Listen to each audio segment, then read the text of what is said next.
Good morning, welcome to coffee time sip and see. ఈరోజు coffee time sip and సీలో భాగంగా ప్రధాన తెలుగు వార్తా దినపత్రికల్లో వచ్చినటువంటి జాతీయ, అంతర్జాతీయ, జిల్లా, రాష్ట్ర స్థాయి వార్తలు ఏ విధంగా ఉన్నాయో తెలుసుకుందాం. ఐపీఎల్ పోటీలో నిన్న ఒక అద్భుతమైనటువంటి మ్యాచ్ జరిగింది. మొట్టమొదట బ్యాటింగ్ చేసినటువంటి ముంబై 193 పరుగులు చేయటం, తర్వాత పంజాబ్ ఒక దశలో 4 వికెట్లు 50 పరుగుల లోపలనే 4 వికెట్లు కోల్పోయి లక్ష్యం ఛేదించే దిశగా మళ్ళీ పుంజుకొని వచ్చి ఒకానొక దశలో గెలుస్తుందా అన్నటువంటి భావన కూడా కలిగించింది. అయినా కానీ 9 పరుగుల తేడాతోటి ఓడిపోవడం జరిగింది. ఎట్టకేలకి ముంబైకి 3వ విజయం కైవసం చేసుకున్నటువంటి వార్తని నిన్న క్రికెట్ ప్రేక్షకులు బాగా ఎంజాయ్ చేశారు. శిల్పా శెట్టి దంపతుల ఆస్తుల అటాచ్. మనీ లాండరింగ్ కేసులో బాలీవుడ్ నటి శిల్పా శెట్టి, రాజ్ కుంద్రాకు చెందినటువంటి 98 కోట్ల ఆస్తులను ఈడీ అటాచ్ చేసినటువంటి ఒక వార్తను కూడా మనం చూస్తున్నాం. అంటే ఇటువంటివి చేస్తే తప్పితే క్రైమ్ కొంత తగ్గేదానికి అవకాశం ఉండదు. పెద్దవాళ్ళం మనకేమిలే, మనకి ఎటువంటి ఇబ్బంది ఉండదని చెప్పి చాలామంది ఇలాంటివి చేస్తున్నారు. ఇలాంటివి జరుగుతుంటే చాలామందిలో కూడా ఒక రకమైనటువంటి భయం వచ్చేదానికి అవకాశం ఉంటుంది. న్యాయస్థానాల మీద కూడా గౌరవం పెరుగుతుంది. మొత్తం మీద 98 కోట్లు ఆస్తిని అటాచ్ చేయడం అనేది ఒక మంచి నిర్ణయమే. బెయిల్ కోసం స్వీట్లు తింటున్నారు. ఇది కూడా ఒక వెరైటీ వార్త. ఒంట్లో చక్కెర స్థాయిలు పెంచుకోవడానికి కేజ్రీవాల్ జైల్లో మామిడి పండ్లు, మిఠాయిలు తింటున్నారని ఈడీ ఆరోపించిందట. అంటే ఆయనకి ఆరోగ్యం బాగలేదు అనుకుని హాస్పిటల్లో చేరుస్తారు కాబట్టి దానికి సంబంధించింది అయి ఉంటుంది. ఇది కూడా ఒక రకమైనటువంటి ఇదేమో కొత్తగా మనం ఈ వార్తను కూడా వింటున్నాం. ఎన్నికల ప్రక్రియ పవిత్రంగా జరిపించాలి. దేశంలో ఎన్నికల ప్రక్రియ పవిత్రంగా జరగాలని ఎన్నికల సంఘానికి సుప్రీంకోర్టు స్పష్టం చేసినటువంటి వార్తను కూడా మనం చూస్తున్నాం. భారతదేశంలో ఎన్నికలు అనే దానికి ఒక ప్రత్యేకమైనటువంటి స్థానం ఉంది. రాజ్యాంగం కూడా దానికి ఒక ప్రత్యేకమైనటువంటి గుర్తింపునిచ్చింది. 5 సంవత్సరాల కాలంలో మనల్ని పరిపాలించే వాళ్ళని మనం ఎన్నుకోబోతున్నాం కాబట్టి తప్పనిసరిగా ఒకసారి ఆలోచన చేసి ఇటువంటి ప్రలోభాలకు లొంగకుండా మీకు ఎవరైతే ఇష్టమైన వ్యక్తి ఉంటాడో, సమాజానికి, రాష్ట్రానికి, దేశానికి ఎవరైతే మేలు చేస్తారని మనం భావిస్తామో వాళ్ళకి కనుక ఓటు వేసినట్లయితే మనం ప్రజలందరూ కూడా సుఖంగా ఉండేదానికి అవకాశం ఉంటుంది. ఎందుకంటే తొలి విడతకు సర్వం సిద్ధం. ఎన్నికల నగారా మోగింది. నిన్న మనకు ఒంగోలు నామినేషన్ల పర్వం కూడా స్వీకారం జరిగింది. అయితే దేశం మొత్తం కూడా ఈ పార్లమెంట్ ఎన్నికలు జరుగుతున్నాయి. కొన్ని రాష్ట్రాల్లో కూడా అసెంబ్లీ ఎన్నికలు జరుగుతున్నాయి. ఈరోజు మొట్టమొదటి ఎన్నికల సమరానికి శ్రీకారం చుట్టారు. లోక్సభ ఎన్నికల తొలి దశ పోరుకు సర్వం సిద్ధమైంది. 102 లోక్సభకి మరికొన్ని అసెంబ్లీ స్థానాలకు కూడా ఈరోజు ఎన్నికలు జరగబోతున్నాయి. కాబట్టి సుప్రీంకోర్టు చేసినటువంటి వ్యాఖ్యలు కూడా ఈరోజు ఖచ్చితంగా మనకి కలిసి వచ్చినటువంటి విషయం. ఇక మన రాష్ట్రానికి సంబంధించినటువంటి వార్తలు చూస్తే రాష్ట్రంలో ఇటుపక్క సీఎం వై జగన్మోహన్ రెడ్డి గారు, అటుపక్క చంద్రబాబు నాయుడు గారు, పవన్ కళ్యాణ్ గారు, లోకేష్ గారు వీళ్ళందరూ కూడా ఎన్నికల ప్రచార కార్యక్రమాన్ని హోరాహోరీగా నిర్వహిస్తున్నారు. ఒకళ్ళ మీద ఒకళ్ళు ప్రత్యారోపణలు చేసుకుంటున్నారు. గోదావరి పొడుగున ఉరకలెత్తిన జనం. 17వ రోజు సీఎం జగన్ బస్సు యాత్రకు పోటెత్తిన జనవాహిని అన్నటువంటి ఒక వార్తని సాక్షిలో బ్యానర్ ఐటెంగా మనం చూడవచ్చు. తొలి రోజే భారీగా నామినేషన్లు. లోక్సభకు 39 మంది అభ్యర్థులు, 43 సెట్లు. అసెంబ్లీకి 190 మంది అభ్యర్థులు, 236 సెట్లు నామినేషన్లు దాఖలు చేసినటువంటి వార్త. అంటే రాష్ట్ర వ్యాప్తంగా చూస్తే బోండా బ్యాచ్ స్కెచ్, సీఎం జగన్ను హత్య చేసేందుకే అన్నటువంటి వార్తని వేశారు. ఎన్నికలు పటిష్టంగా ఏర్పాట్లు. ప్రధాన ఎన్నికల అధికారి ముఖేష్ కుమార్ మీనా గారు నిన్న ప్రెస్ మీట్ పెట్టి కొన్ని వివరాలు కూడా తెలియజేయటం జరిగింది. మంగళగిరిలో టీడీపీ దాష్టీకం అన్నటువంటి ఒక వార్త ప్రధానంగా మనం సాక్షి దినపత్రికలో చూడవచ్చు. ఇక ఈనాడు దినపత్రిక చూస్తే సిఎస్ డీజీపీలపై ఈసీ నిర్ణయం కోసం ఎదురు చూస్తున్నాం, వారిపై వచ్చిన ఫిర్యాదులకు వివరణ తీసుకుని ఢిల్లీకి పంపాం అన్నటువంటి వార్త నిన్న ముఖేష్ కుమార్ గారు మీనా గారు ఈ ప్రెస్ మీట్ పెట్టి తెలియజేసినటువంటి వార్తను కూడా మనం చూస్తున్నాం. వైకాపాకు ప్రచారం చేసినటువంటి వెంకట్రామిరెడ్డిపై ఈసీ వేటు. ఈయన వెంకట్రామరెడ్డి గారు రాష్ట్ర సచివాలయ ఉద్యోగుల సంఘం అధ్యక్షుడిగా ఉన్నాడు. ఈ మధ్యలో కడపలో జరిగినటువంటి ఒక కార్యక్రమంలో ఆర్టీసీ డిపోలో ఈయన ఎన్నికల అధికార పార్టీ తరఫున ఎన్నికల్లో ప్రచారంలో పాల్గొనడం, కరపత్రాలు పంచడం ఇవన్నీ కూడా చూసినటువంటి నేపథ్యంలో వీరి మీద ఫిర్యాదులు పోవటం, వెంటనే ఎన్నికల సంఘం కూడా దాన్ని గుర్తించి విచారణ జరిపించి వెంకటరామిరెడ్డిపై ఈసీ వేటు వేసినటువంటి వార్తను కూడా మనం చూస్తున్నాం. కాబట్టి ఈ ఉద్యోగస్తులు ఎవరు కూడా అత్యుత్సాహాన్ని కనుక ప్రదర్శించినట్లయితే ఉద్యోగాలు పోగొట్టుకునేదానికి అవకాశం ఉంటుంది. కాబట్టి దీన్ని గుర్తెరిగి మీరు చాలా జాగ్రత్తలు పాటిస్తే మంచిది. మీరు కూడా ప్రతి ఒక్కళ్ళు ఓటు హక్కుని వినియోగించుకోవాలి. ఓటు హక్కుని ఎవరు ఓటు హక్కును వారు వినియోగించుకోవచ్చు.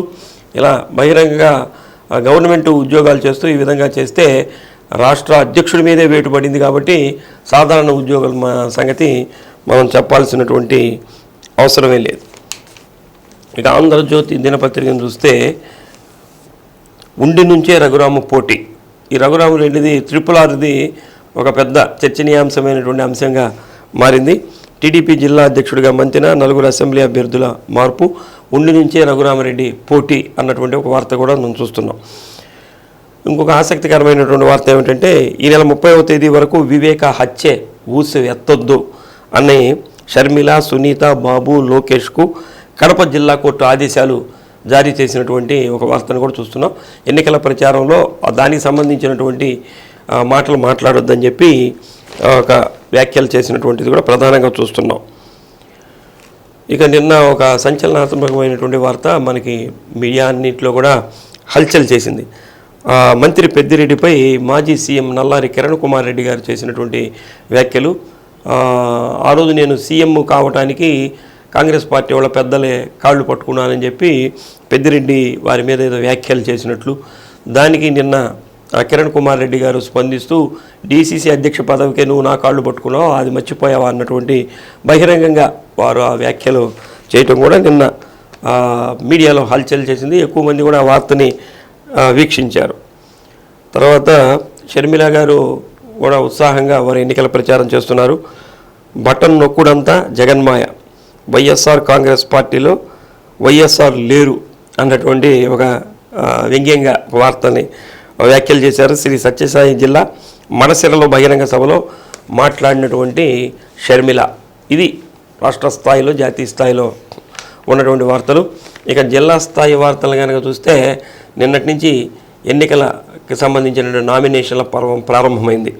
ఇక నుంచి సమరమే. అంటే మొదటి రోజే 13 నామినేషన్లు దాఖలైనవి.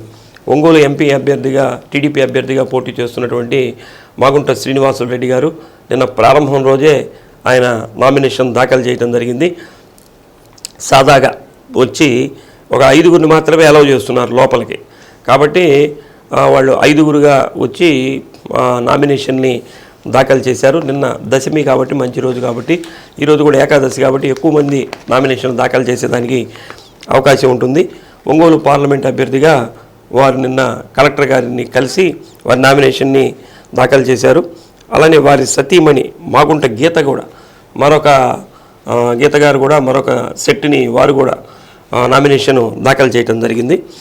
అలానే మన జిల్లాలో ఇంకా చాలామంది పూచి ఏడుకొండలు, బొడ్డు క్రాంతి కుమార్ స్వతంత్ర అభ్యర్థులుగా వీరు నామినేషన్ చేశారు.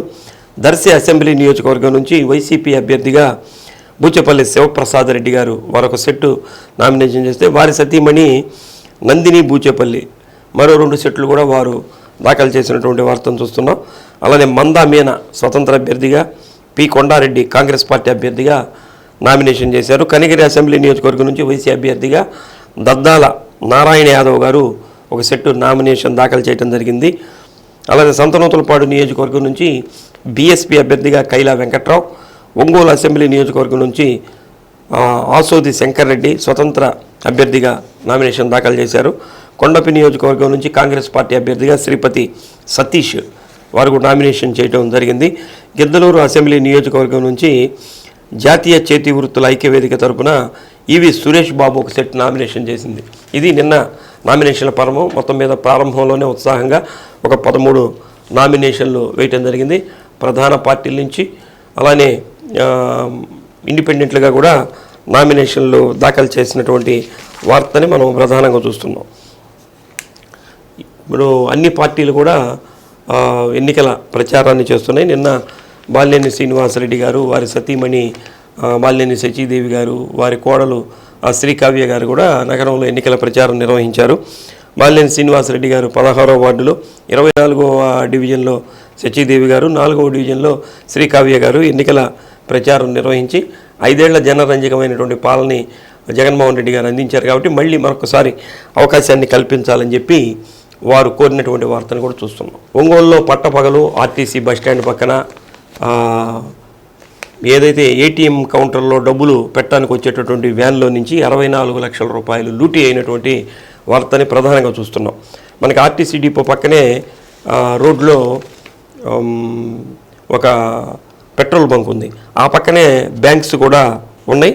ఆ బ్యాంకుల్లో పంజాబ్ నేషనల్ బ్యాంక్ ఏటీఎంలో వరుసన 3-4 ఏటీఎంలు ఉంటాయి. అక్కడ బాగా రద్దీగా ఉండేటువంటి ప్లేస్ కూడా అది. అక్కడ పంజాబ్ నేషనల్ బ్యాంక్ ఏటీఎంలో సిఎంఎస్ సంస్థకు చెందినటువంటి వాళ్ళు డబ్బులు పెట్టడానికని వచ్చారు. వస్తే అక్కడ ఈ డబ్బులు పెట్టేటప్పుడు బాగా హడావుడి కూడా చేస్తుంటారు.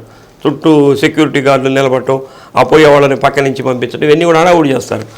మరి వీళ్ళు అది మధ్యాహ్నం సమయంలో వచ్చారట. ఆ పెట్రోల్ బంకు దగ్గర ఈ వెహికల్ పెట్టి భోజనాలు చేయడానికి వెళ్ళారట. మరి అక్కడ సెక్యూరిటీ గార్డుని పెట్టకుండా అంత డబ్బుని పెట్టి ఎందుకు వెళ్ళారో ఇది కూడా అర్థం కానటువంటి పరిస్థితి. ఆయన వీళ్ళందరూ భోజనాలకు వెళ్ళారట. భోజనాలకు వెళ్ళి వచ్చి చూస్తే ఆ తలుపు తీసుంది. దాంట్లో నుంచి 64 లక్షల రూపాయలు మిస్ అయినాయని తెలుస్తుంది. మిట్ట మధ్యాహ్నం నడి రోడ్లో నడిబొడ్డులో ఈ కార్యక్రమం జరిగినట్లు కూడా తెలుస్తుంది. వెంటనే పోలీసులు రిపోర్టు కూడా ఇచ్చారు. అక్కడ ఉన్నటువంటి సీసీ కెమెరాలను కూడా అబ్జర్వ్ చేస్తే ఒక వ్యక్తి మీద ఏదో అనుమానం వచ్చి చూస్తున్నారు. ఏదేమైనా కానీ భోజనాలకు వెళ్తే సెక్యూరిటీ గార్డ్ అనే అతను ఉండాలి కదా. అక్కడ ఉండకుండా అన్ని లక్షల రూపాయల వెహికల్ని రోడ్డు మీద వదిలిపెట్టి ఎలా వెళ్తారు అన్నటువంటిది ఒక ప్రశ్నార్థకమే. మొత్తం మీద ఇది పోలీసులు, క్లూస్ టీమ్ వీళ్ళందరూ కూడా వచ్చారు కాబట్టి దీని మీద ప్రత్యేకమైనటువంటి నిఘా ఏర్పాటు చేసి దోషులైతే ఎక్కడికి పోరు, పట్టుకుంటారు. అయినా కానీ వాళ్ళలో ఉన్నటువంటి ఒక అలసత్వం, ఇర్రెగ్యులారిటీ అనేది మనకి స్పష్టంగా తెలుస్తున్నటువంటి అంశంగా ఈ వార్త మనకి అర్థమవుతుంది. ఒక 65 మంది వాలంటీర్లు మూకుమ్మడిగా ఒంగోలులో రాజీనామా చేసినటువంటి వార్త కూడా వస్తుంది. ఈ వాలంటీర్లు ఎన్నికల దీంట్లో పాల్గొనకూడదు అన్నటువంటి సందర్భంలో వాళ్ళు కొంతమంది రాజీనామా చేసి స్వేచ్ఛగా పాల్గొనేదానికి అవకాశం ఉంటుంది. కాబట్టి ఒక 65 మంది రాజీనామాలు చేసి వైసీపీకి మద్దతు తెలియజేసినట్లుగా కూడా మనకు సాక్షి దినపత్రికలో వచ్చినటువంటి వార్త ద్వారా మనం చూడవచ్చు. ఇక మనసున్న డాక్టర్ అమ్మ, ఇది కూడా కొన్ని రాజకీయాలు ఈ ఎన్నికలు జరిగేటప్పుడు కొన్ని విచిత్రమైనటువంటి సంఘటనలు జరగటం, కొన్ని మనసుని ఆకట్టుకునేటువంటి సంఘటనలు జరగటం అందరూ చూసేవాళ్ళకు కూడా ఆనందం కలుగుతుంది. ఎందుకంటే ప్రతిపక్ష నాయకులు, అధికార పక్ష నాయకులు వీళ్ళందరూ కూడా ఎదురుపడినప్పుడు వాళ్ళు ఈ ప్రచారంలో ఒకళ్ళ మీద ఒకళ్ళు భూషణలు చేసుకుంటారు. అయినా కానీ వాళ్ళు ఎదురుపడినప్పుడు ఆనందంగా మాట్లాడుకుంటారు. ఇటువంటి సంఘటనలు కూడా ఓటర్లకి చూసేవాళ్ళకి కూడా ఆనందాన్ని కలిగిస్తాయి. ఈ మధ్యకాలంలో జాళ్లపాలెం తిరణాలకి ఎంపీ మాగుంట శ్రీనివాసరెడ్డి గారు వెళ్ళటం, అక్కడ ఆదిమూలపు సురేష్ గారు ఉండటం, మాగుంట శ్రీనివాసరెడ్డి గారు సురేష్ ఎలా ఉన్నామని మాట్లాడటం, వాళ్ళిద్దరు ఆప్యాయతగా మాట్లాడుకోవడం చుట్టూ ఉన్న వాళ్ళకు కూడా ఆనందాన్ని కలిగించింది. అలాంటిదే సంఘటన ఒకటి నిన్న దర్శి నియోజకవర్గంలో జరిగింది. దర్శి నియోజకవర్గంలో టీడీపీ కూటమి అభ్యర్థిగా గుట్టిపాటి లక్ష్మి గారు పోటీ చేస్తున్నారు. ఆమె డాక్టర్ స్వతహాగా. అయితే అక్కడ ఆ ఊళ్ళోనే దర్శి మండలం అబ్బాయిపాలెనికి చెందినటువంటి వెంకటరమణ గర్భిణి. అయితే ఆమెని నొప్పులు రావడంతో హాస్పిటల్కి తీసుకొచ్చి ఆ హాస్పిటల్లో ఉన్నటువంటి డాక్టర్ అందుబాటులో లేడు. వెంటనే ఈ విషయం ఈమె పోటీ చేస్తున్నటువంటి డాక్టర్ కాబట్టి గొట్టిపాటి లక్ష్మి గారు ఆమెకు తెలియజేస్తే ఆమె 20 కిలోమీటర్ల దూరంలో ఉందట. అయినా కానీ ఎన్నికల ప్రచారాన్ని ఆపి వచ్చి ఆపరేషన్ చేసి సుఖవంతమైనటువంటి ప్రసవాన్ని చేసి వాళ్ళ బిడ్డని వాళ్ళకి అప్పచెప్పినటువంటి ఒక వార్తని మనం చూస్తున్నాం. సామాజిక బాధ్యతతోటి వారు చేసినటువంటి మంచి పనిని కూడా అందరూ హర్షిస్తున్నటువంటి ఒక వార్తని మనం ఈనాడు దినపత్రికలో అయితే మనం చూడవచ్చు. ఈ నామినేషన్ పత్రాలు దాఖలు చేసేటటువంటి వాళ్ళు కొన్ని నియమ నిబంధనలు ఉన్నాయి. దానికి సంబంధించినటువంటి ఈ మధ్యకాలంలో దానికి ఒక ప్రత్యేకమైనటువంటి సెల్ని ఏర్పాటు చేసి అధికార పార్టీ కానీ ప్రతిపక్షాలు కానీ ఇండిపెండెంట్లు ఎవరైనా సరే పోటీ చేసే అభ్యర్థులకి ఒక అవగాహన కూడా కల్పించారు. దీనికి సంబంధించి నిన్న కలెక్టర్ గారు కూడా నియమ నిబంధనల గురించి కూడా తెలియచేయటం జరిగింది. తప్పనిసరిగా అభ్యర్థులు ఇచ్చేటటువంటి ఆ నామపత్రాలు ఏదైతే ఉంటాయో నామినేషన్ పత్రాలు దాంతో అఫిడవిట్ సమగ్రంగా సమర్పించాలని చెప్పి ఒక సూచన చేశారు.